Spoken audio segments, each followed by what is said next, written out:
can you call the roll, please? Steve McLuckie, Here. Michael Township, Here. James McDowell, Here. Terry Tindall, Anthony Jeremiah, Here. Les Boatright, Here. Okay, first thing on the agenda is the approval of the minutes from January 19th. Mr. Chair, I would like to offer an amendment, anywhere it says Mr. Tindall, on this previous, iteration, could we move to Ms. Tindall? I believe that can be arranged. Does anybody have any discussion? There was a couple typos being changed. Okay. So, do we need to vote on the amendment or just approve it as amended? Okay. So let's vote on the amendment first. Steve McLuckie, Yes. Michael Township, Yes. James McDowell, Yes. Terry Tindall, Anthony Jeremiah, Yes. Les Boatright, Yes. Okay, and now I take a motion for the amended minutes. So moved. Okay, so we have a motion and a second. Any comments? Okay, isn't that what we just voted on? oh, I thought we were voting on the amendment. For- Yeah. for amendment. The minutes have been, Oh, okay. is that good, can we need to redo it? You need to revote. Okay. All right. For the next thing, finance and administration. Hello. These are the January financial statements, which is the 7th month of our fiscal year. I'll kind of do what I typically do. When I review the financials, as I've told you, I typically look at things that are 10% over or under where we should be for the year, and then also combine that with a dollar amount of around $15,000 or $20,000 to determine what items I should really be looking at or what might be of concern. So I'll just go through the things that I noticed, which are very similar to what we talked about previously. Penalties is up, over budget. I think we talked about previously, we think they were under budgeted for this year more than anything. They are pretty consistent with what we've experienced in the past, a little bit up from past year. But, we're currently in the budgeting process, and our budget manager has been told to pay attention to that closer this year for budgeting purposes, so that we should see look different in the future, not next month, but next fiscal year. The other thing in IPL is other services is and again, this usually has to do with the fact that there are things that are already budgeted or a PO has already been established, so the expense is already in there, although we haven't finished out the year, and that might be a purchase order or an encumbrance for an entire year's worth of service, and we're only so much through the year, so the expense is showing too high for honestly what we've actually incurred for the year. Supplies is a little high, same difference there, different category, but same process that we're seeing. And then the only other thing is miscellaneous revenue and IPL, primarily related to that mutual aid from the hurricane, as well as some insurance claim revenue that has been received for various things. Water supplies is up, same reason with IPL. Capital projects is low. You can maybe ask Matt, but it's, historically it's been because projects are budgeted at different times than they happen, or we're supply chain issues, we're not getting things as we need them. You might be able to provide you some more information, if there's any other extenuating circumstance. And then debt service is a timing issue, when things, are budgeted versus when they actually happen. I have asked our department if we could budget based on timing, when debt payments are made, and that's not how our system works, so. Sanitary sewer, the only thing that was hanging out there was debt, or that was noticeable to me was debt service, again, timing issues. That's all I saw. Again, as always, if you guys have questions now, or you look at them at any time, let me know.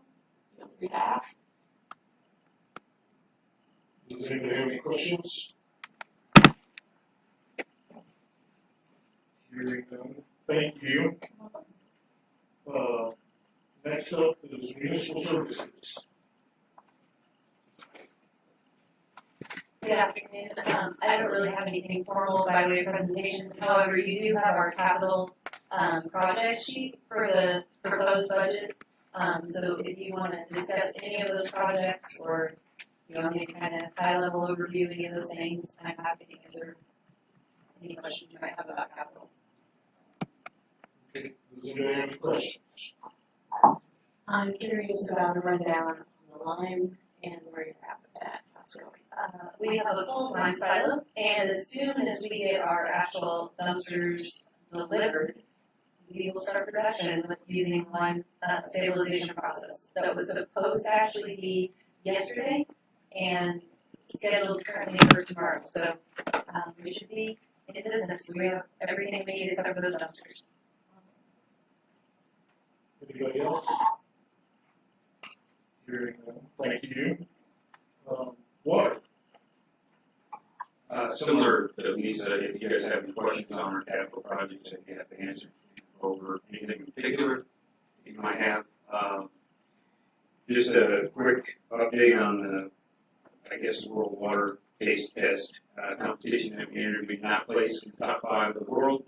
I believe there was 2 from Canada, 1 from Korea, and then the other 2 from in America. I think one was from Kansas, and the other one was from Ohio, if I remember right.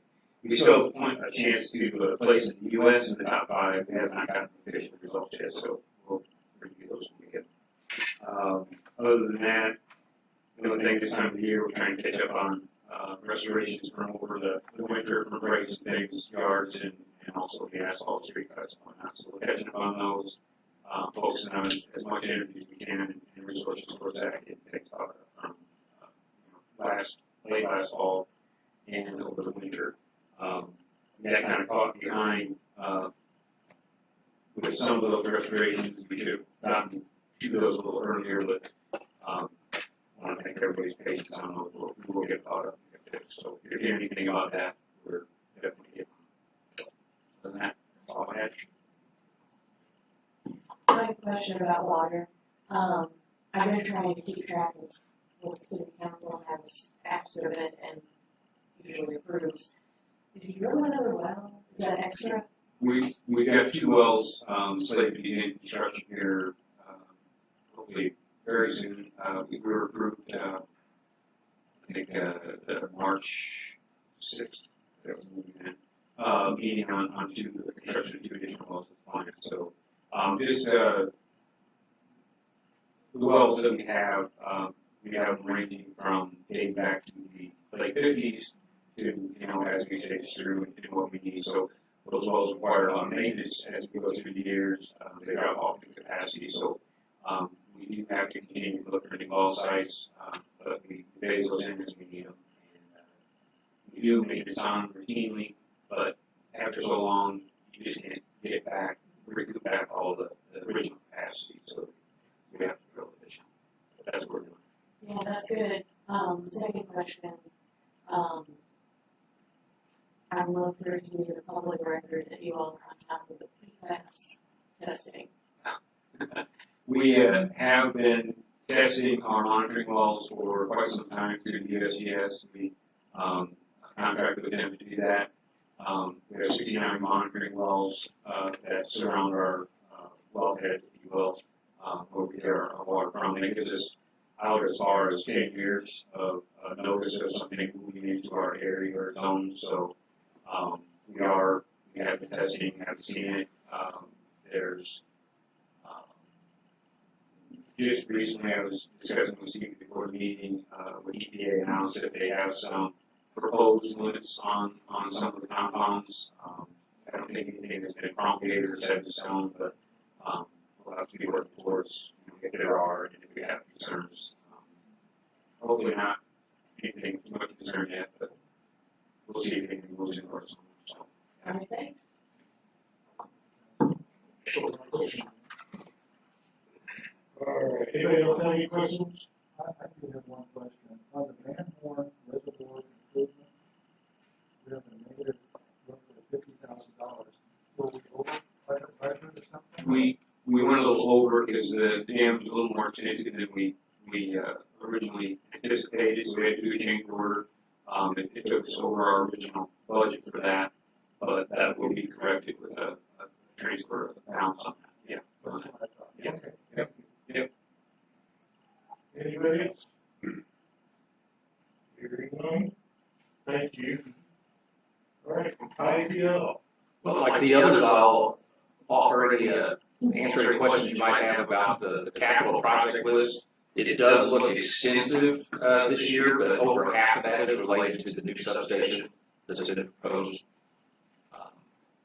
I went appeared with the planning commission this week, and we explained that we are looking at grant money to help pay for those infrastructure improvements in the Little Blue Valley, and we also have an agreement with North Point Development as they begin to complete construction and move into operations and commercial operations. There will be a CID that they will reimburse us, but those funds have to be generated before they can reimburse our expenses. So we'll have to front the money up front, but then we'll be recovering some of that as we go.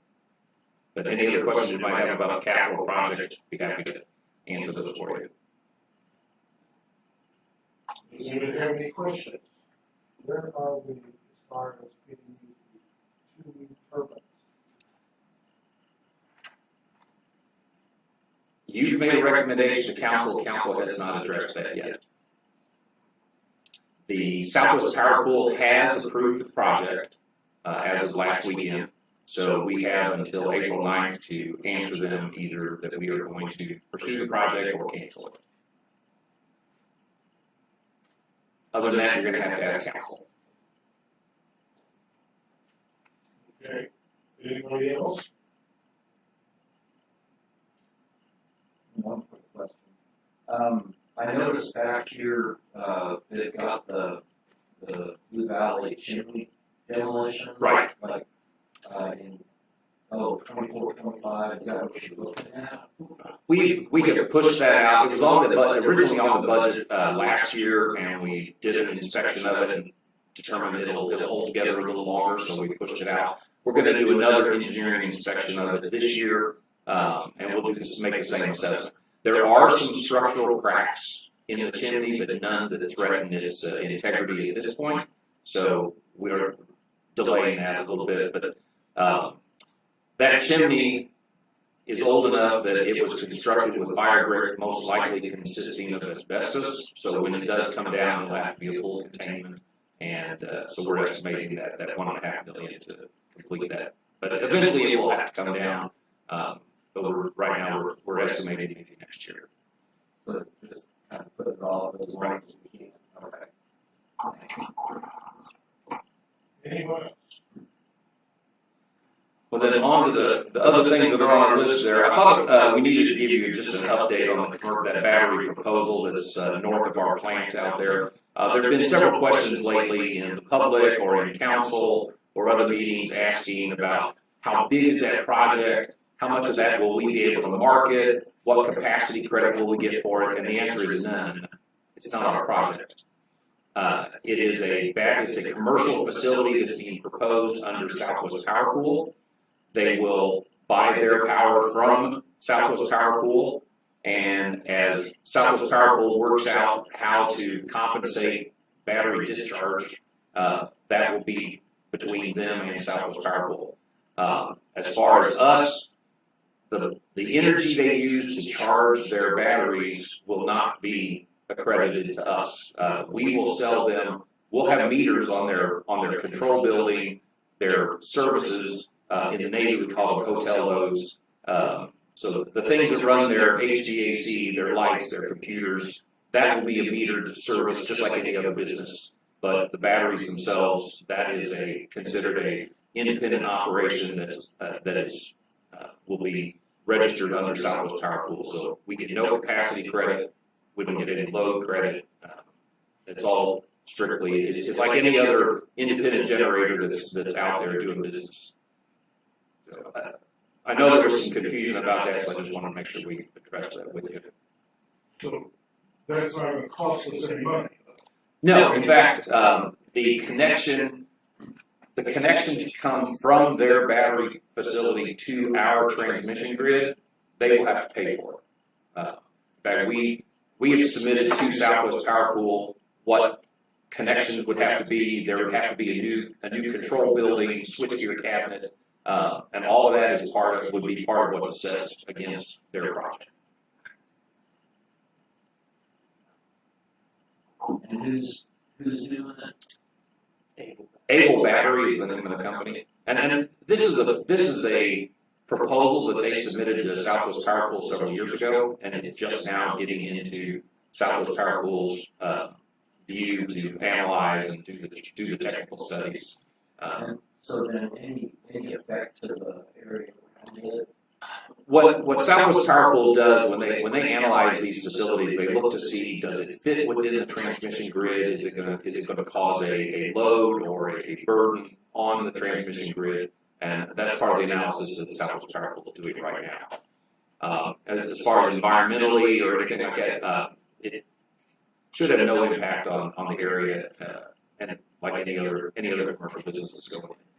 Typically, these batteries are containerized. And there'll be a series of these container buildings that house the actual battery cells. Anybody else have any questions? That was one of mine, but I have another one. Okay, go ahead. There was sorry. The new guy just I'll be your sound equipment out there. Good man. Missouri Independent Magazine, newspaper, I think, had an article about FERC reversing a decision on Southwest Power Pool's the way they look at capacity and how they judge solar and wind versus gas, etc. You know what I'm talking about? Right. I wonder what you know about that. Southwest Power Pool, like any of the regional operators, they look at the generation resources that are in their footprint, and then they have different ways that they determine how much capacity credit to give them. Southwest Power Pool has been looking at doing an average based on your actual production across like a 3 to 5 year average. If you attach a battery cell to it that increases the capacity, there have been some complaints from members either for or against. Those get sent to FERC. FERC will rule on it and then tell SPP to take another look and come back to them. So we're all waiting to see what SPP's response is going to be. It sounds like FERC is looking at maybe judging gas turbines differently. Because which storm was it? I forget. Well, Uri was the one in 21. The gas was way down and wasn't available then. Is that right? Right. That whole winter storm event in 21 has caused a lot of deep looks into how much of a safety net do we have, how much should the regional operators plan, how much credit should they give, like in the winter versus the summer or the spring and fall, and do a seasonal assessment rather than a across the year assessment. All those things are being looked at as part of that review. So that could affect planning for us down the road if Southwest Power Pool decides to change how they credit gas.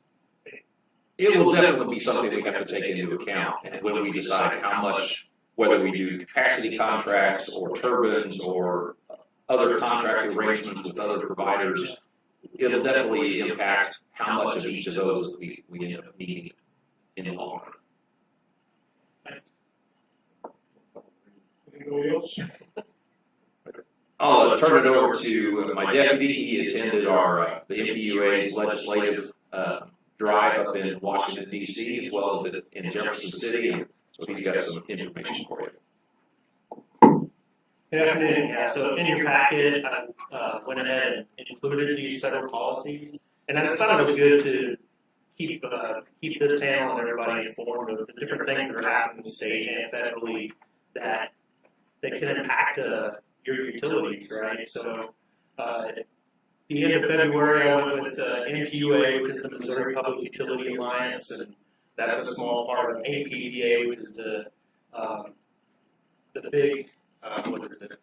American Public Power Administration. So we went to Washington, D.C., had some meetings there, and then also went up on Capitol Hill, and I met personally with the MPUA group with Senator Smith, Congressman Burleson and Graves, and then several staff members of even Senator Hawley and Wagner and Alford. So we met with several different staff members of Congress and the House. They were in session, so it's really hard to tackle those guys down and get their time, but we were able to have lots of conversations. And really, we kind of hit, if you look at that first page, 5 big ticket items.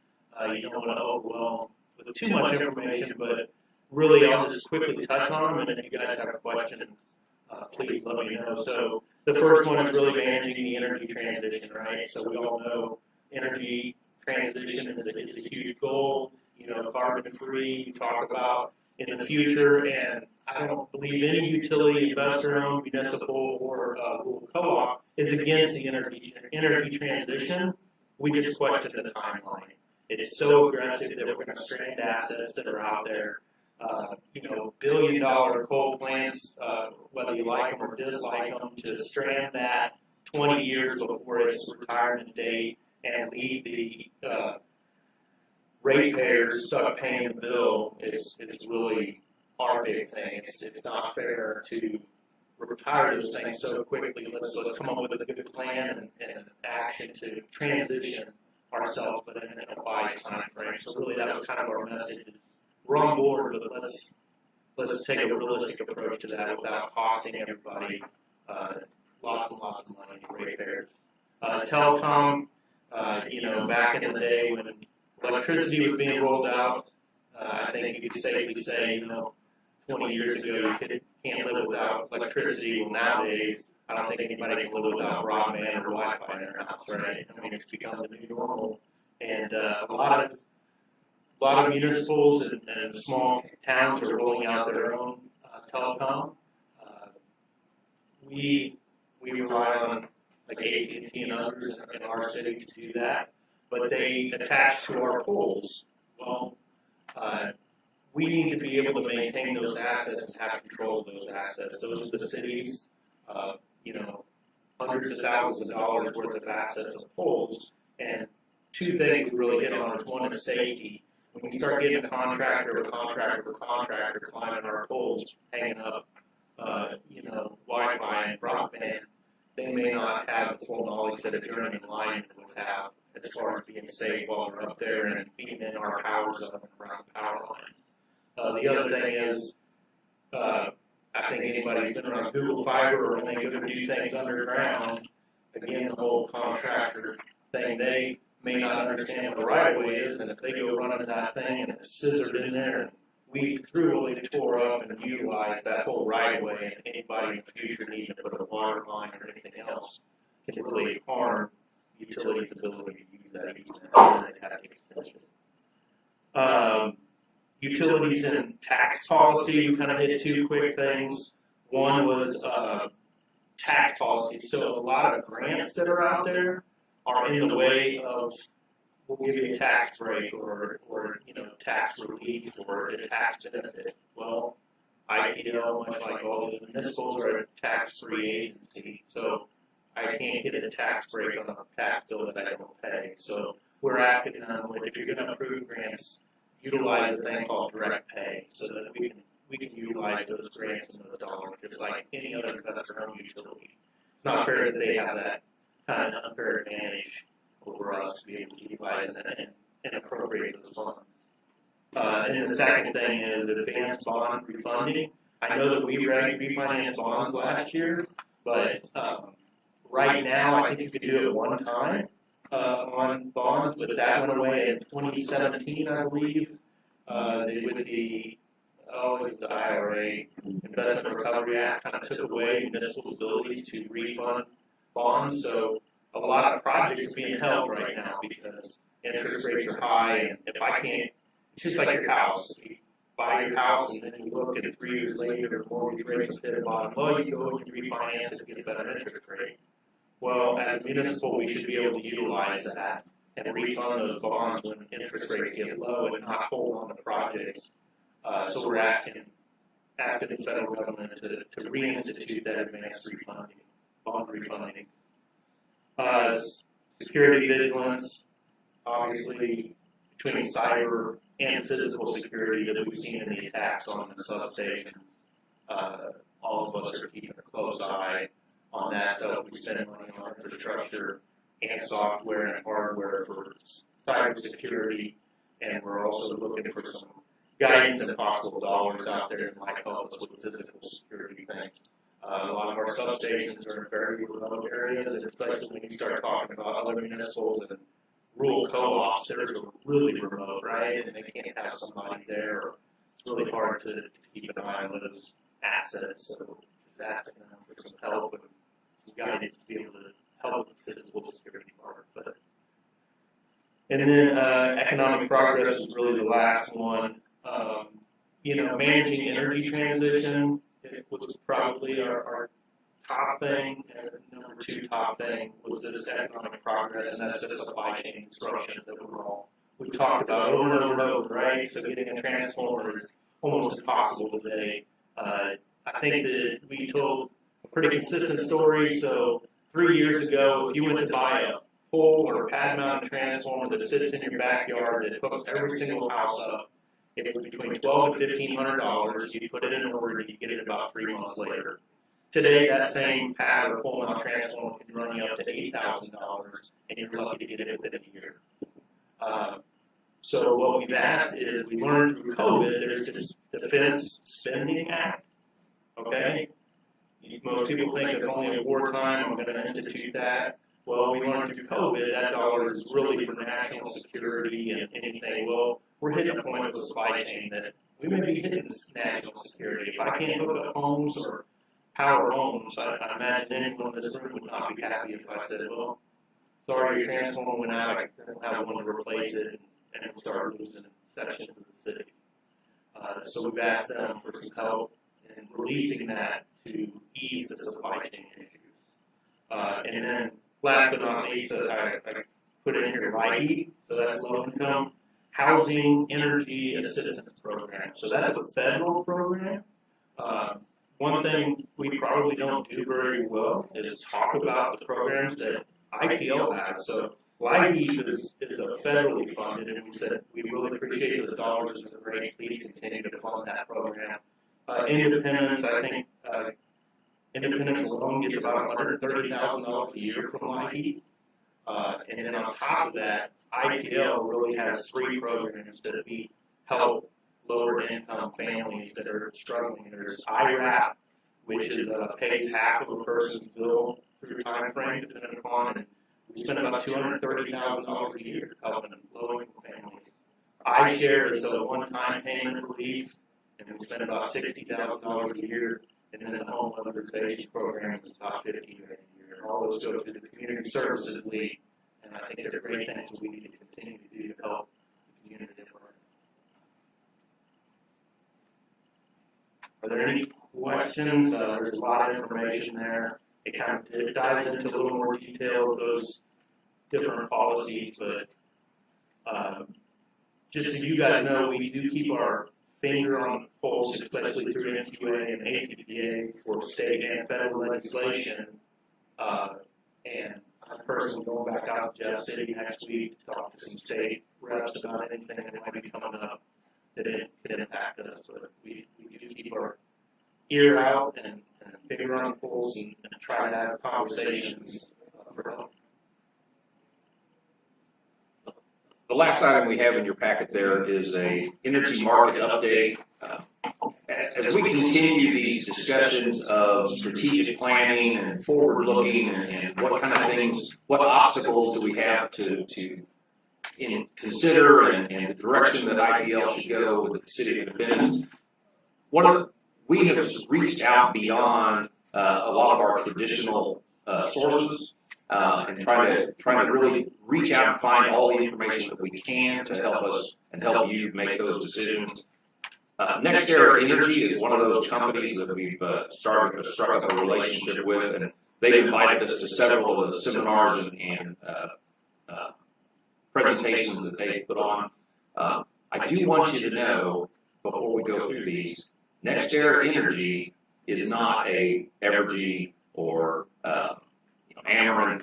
NextEra is very, very involved in wind, solar, and battery technology. They're a huge piece of the wind, solar, and battery build out here in the U.S. So keep that in mind as we go through some of these slides here. And I just wanted to hit on a few things on here just to show you some of the information that we're seeing across the country and from other resources. The first page there, the 2022 energy market, it shows you the last 6-7 years there. You can see that energy prices have been primarily driven by gas, the cost of gas. But the really nice thing on this slide, that yellow bar is Southwest Power Pool. And for the last 5 years, they've been in the low-cost region. So whether it's you're looking at ERCOT is Texas, MassHub is Massachusetts, CAISO is California, Independent System Operator. So compared to other regions of the country, we're still got the best deal here being part of Southwest Power Pool. The next slide shows some of the changes in the market. You can see the coal retirements have been fairly steady across the last 4 years. Nuclear retirements going down. But gas, you can see, contrary to some of the opinions you might hear out in the press, gas continues to be in development. People are still investing in new gas plants across the country. Not as much as wind and solar. I mean, wind and solar right now are driving the investment, but gas is still an important piece. Kind of builds into that next slide, the capacity market recap. California, MISO, which is the Midwest, and Southwest Power Pool reacted to emerging shortages caused by retirements and delayed solar and storage deployments. One of the things, the energy transition that Joe mentioned, is how fast it's moving. And right now there is a real concern that solar and wind are growing very fast and coal retirements are happening even faster, and that threatens our reliability and our ability, especially in your high summer load or high winter load. There could be some shortages if some of that transition doesn't slow down a little bit and allow the technology to catch up with it. The next slide shows 2024 outlook for gas and power prices. It appears that they are stabilizing. Things look like they're settling out compared to volatility that we've had the last couple of years. But all of those lines, none of those lines are Southwest Power Pool. Southwest Power Pool is still just a little bit below even that blue line there. So Southwest Power Pool is doing a great job of marketing for us and bringing us the ability to have that low-cost energy. The next one shows the wind build-out, solar build-out going through 2047. It's important to note that these are proposed projects. That doesn't mean that they will actually be built. A builder may propose 5 different sites, and then as he gets the results of those studies, he'll pick the one he really wants, and the other 4 will go away. But there is a lot of interest. You can see in this a lot of interest in wind and solar going well out into our future. Another area that's really big right now is with the wind repowering. As these turbines age and you have to replace the nacelle up at the top of that tower, when a lot of these wind farms were built, about 2 to 2.5 megawatts is the biggest that they had for those generators. Now you're seeing 3, 3.5, 4, 5 megawatt wind turbines. So as they rebuild some of these wind farms, they can still qualify for these tax incentives as long as the new piece is greater than 80% of the net asset value. So if the old is, if the existing piece is no more than 20%, they've written these grant programs and the tax incentives such that they can re-qualify for their entire facility as long as it's more than 80%. Next one there, coal and nuclear retirements, again, just shows that our 24/7 baseload generation capability is shrinking quickly. Nuclear is staying fairly steady, but you can see how the rapid drop off of the coal going forward. When the wind dies and the sun doesn't shine, we have to find some other way to make up for this loss, because that gray bar shrinking that fast is definitely a problem.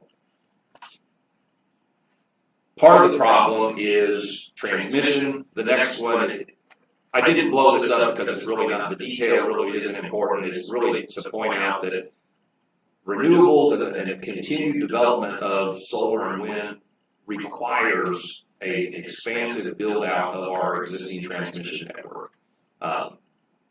It says fossil retirements and new renewables should bring new transmission.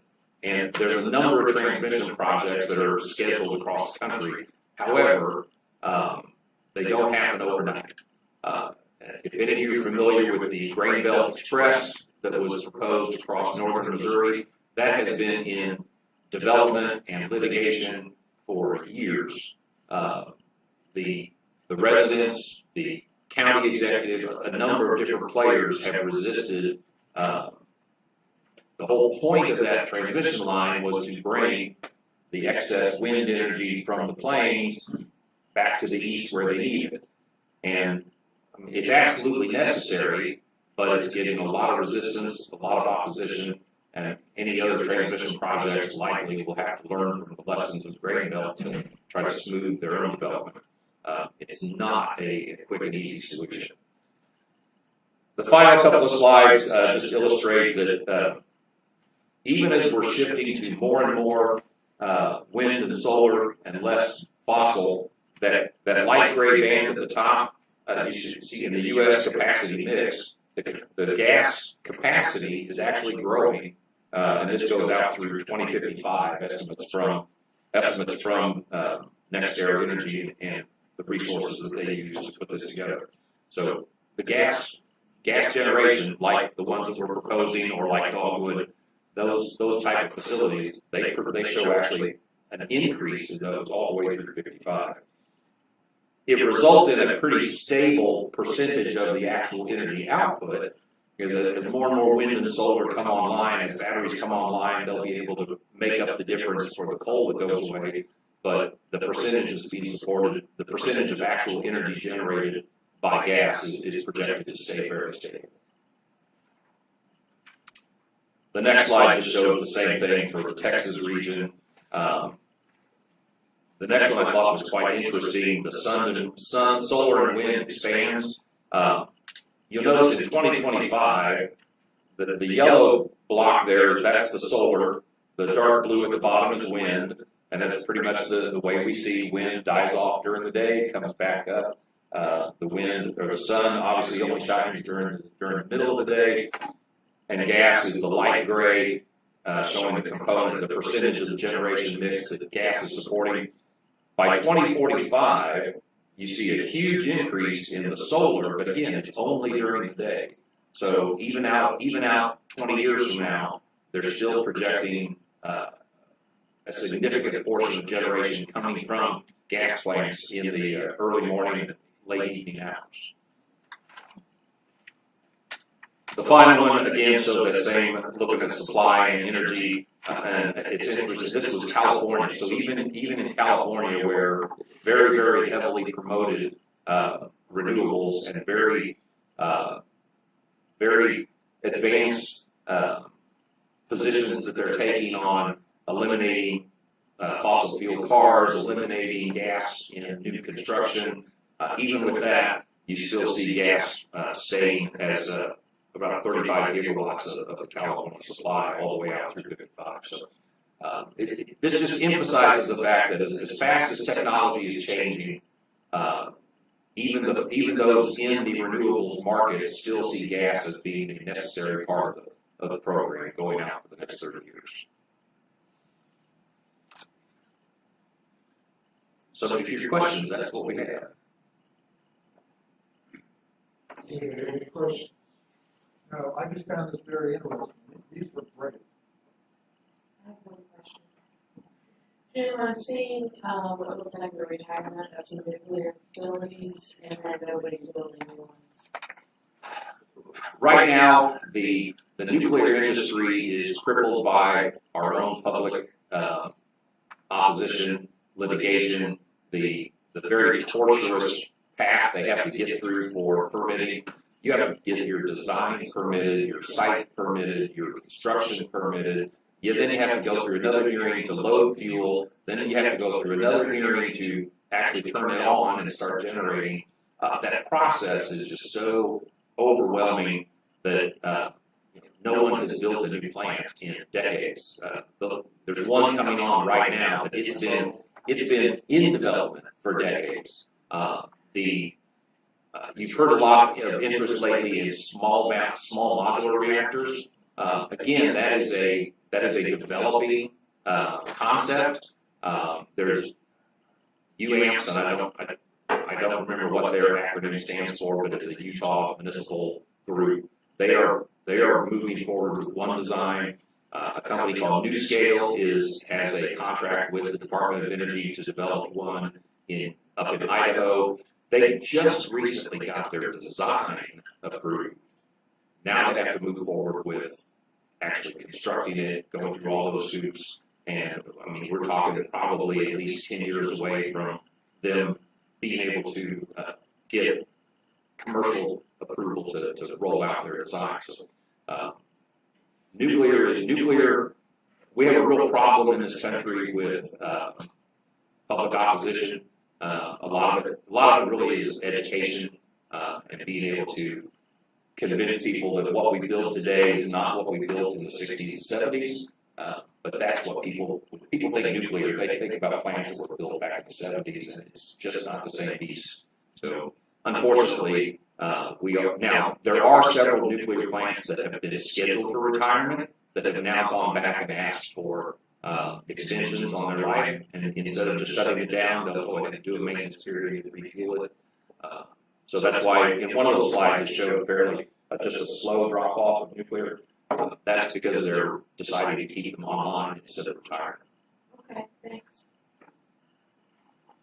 Anybody else?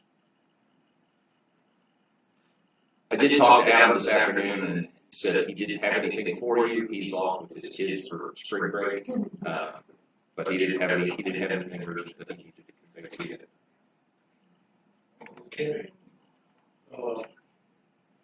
Upcoming items is all we have on there is finance and administration. So that brings us to board member comments. Does any board member have any question, comment, anyone?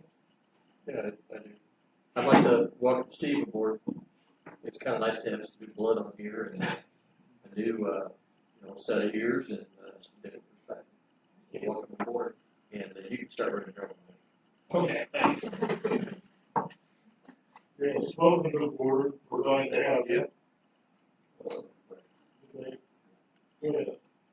And I wanted to thank, I know Dan and Gary told me he wasn't going to be here today, I just wanted to pass on. We had a meeting, whatever day that was, last week, and it was supposed to be a short meeting, kind of going over some explanations of some things, and it ended up being real long, showed you. Really, I wanted to make sure he got the credit for, really going above and helping with that. So, thank you a lot. Anyone else?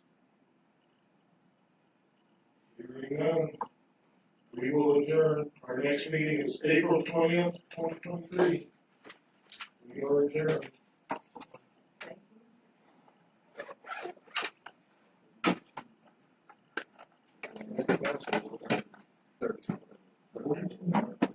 I know. We're adjourned, so I'm gonna post the mayor. Comment on, did you guys write the letters? I got pulled over.